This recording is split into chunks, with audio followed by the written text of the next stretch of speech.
মালাই রান্না বান্নায় স্বাগতম। আজকে বানাবো আমি ইলিশ মাছের মাথা দিয়ে আর ঝিঙে আলু দিয়ে ঝোল। আমাকে একজন দয়া করেছে 4টে ইলিশ মাছের মাথা এই দিয়ে ঝোল হবে। এই যে ঝিঙে আলু কেটে নিয়েছি আর এই মাছটা সাপটাচ্ছি, মাথা মাছ না শুধু মাথায়।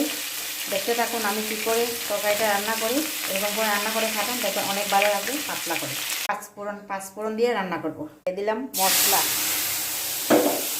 হলুদ গুঁড়ো, জিরে গুঁড়ো, ধনে গুঁড়ো, অল্প লঙ্কা গুঁড়ো দিয়ে একটু ঝাল ঝাল হবে, একদম মিষ্টি মিষ্টি। তো ঝিঙ্গাগুলো মিষ্টি মিষ্টি ভালো লাগে না, একটু ঝাল ঝাল হবে।